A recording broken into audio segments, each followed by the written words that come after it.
Hello guys, ഇന്ന് ഞാൻ നിങ്ങളെ പരിചയപ്പെടുത്തുന്നത് ഹെൽത്തി റിച്ച് ആയിട്ടുള്ള ഒരു സ്നാക്കാണ്.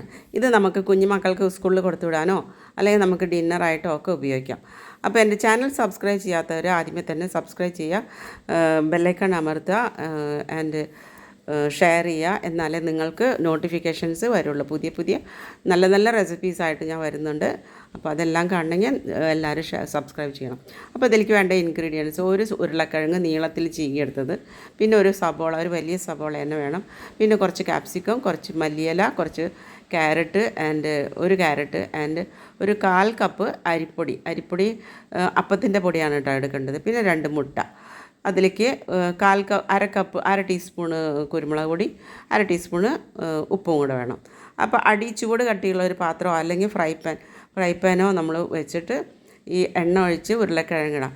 ഫ്രൈ പാൻ ആണെങ്കിൽ തീരെ ഒട്ടിപ്പിടിക്കില്ല. ചൂട് കട്ടിയുള്ള പാത്രമാണെങ്കിലും കുഴപ്പമില്ല.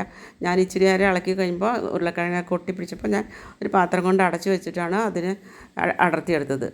അപ്പോൾ ഫ്രൈ പാൻ ആണെങ്കിലാണ് ഏറ്റവും നല്ലത്. അതിൻ്റെ പുറകിൽ തന്നെ അത് വാടി വന്നാൽ നമുക്ക് ബാക്കി കഷ്ണങ്ങളൊക്കെ സബോളയും മല്ലിയിലയും ഒഴികെ ബാക്കി എല്ലാം ഇടാം.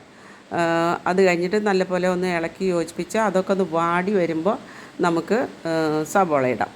സബോളയിൽ കുറച്ച് ജ്യൂസി ആയിരിക്കുമല്ലോ നമ്മൾ ചീകി വയ്ക്കുമ്പോൾ തന്നെ. അപ്പോൾ ആ ജ്യൂസിയൊക്കെ നമുക്കിപ്പോൾ പോകാനായിട്ട് നമ്മളതിലേക്ക് ചേർക്കേണ്ടത് കുറച്ച് ഉപ്പുപൊടിയും ചേർത്ത് കുരുമുളക് പൊടിയും ചേർത്ത് ഇളക്കി യോജിപ്പിച്ചതിന് ശേഷം നമുക്ക് അരിപ്പൊടി ഇടാം. 2 ടീസ്പൂൺ, വലിയ ടീസ്പൂൺ അരിപ്പൊടി, അതായത് 1/4 കപ്പ്. അതിന് പുറകെ നമുക്ക് 2 മുട്ട തട്ടിപ്പൊട്ടി ചോദിച്ച് നല്ലപോലെ മിക്സ് ചെയ്ത് ബാറ്റർ റെഡിയാക്കി ഉപ്പൊക്കെ പാകത്തിനുണ്ടോ എന്ന് നോക്കണം. അത് കഴിഞ്ഞൊരു ഫ്രൈ പാൻ്റെ തവ വേണം അടുപ്പത്ത് വയ്ക്കാൻ. എണ്ണ ഒഴിച്ച് ഈ ബാറ്റർ അതിലോട്ട് ഒഴിച്ച് നല്ലപോലെ സ്പ്രെഡ് ചെയ്ത് ഒരു 10 മിനിറ്റ് നേരം വേവിക്കണം. സിമ്മിലിട്ട് വേണം വേവിക്കാൻ. ഹൈലിട്ടാൽ അടിമൊത്തം കരിഞ്ഞു പിടിക്കും, വേവത്തില്ല. അപ്പോൾ ഒന്ന് അടച്ചു വെച്ച് വേവിച്ചാൽ നന്നായിട്ട് വേവും. അത് കഴിഞ്ഞ് തുറന്ന് നോക്കുമ്പോൾ ഇതുപോലെ ഒന്ന് അനങ്ങുന്നുണ്ടെങ്കിൽ അതിൻ്റെ അർത്ഥം അടി പാകമായി എന്നാണ്. അപ്പോൾ നമ്മൾ എന്താ ചെയ്യേണ്ടതെന്ന് വെച്ചാൽ വേറൊരു ദോശത്തട്ടെടുത്ത് അതിനകത്ത് കുറച്ച് എണ്ണമയമൊക്കെ തൂകി ഇതിന് മുകളിൽ കമത്തി വെച്ച് അതൊന്ന് ഫ്ലിപ്പ് ചെയ്യാം.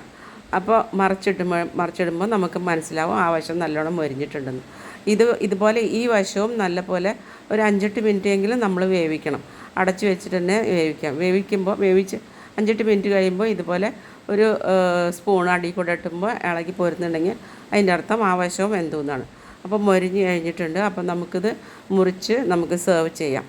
അപ്പോൾ നല്ല ടേസ്റ്റാണ് ഇത്. ശരിക്കും ഓംലെറ്റിൻ്റെ ഒരു ടേസ്റ്റും കൂടിയാണ്. അപ്പോൾ ഞാനിതൊരു ഹെൽത്തി റിച്ച് ആക്കാനായിട്ട് ഫ്രൂട്ടും കൂടെ നമ്മൾ കഴിക്കാറുണ്ട്.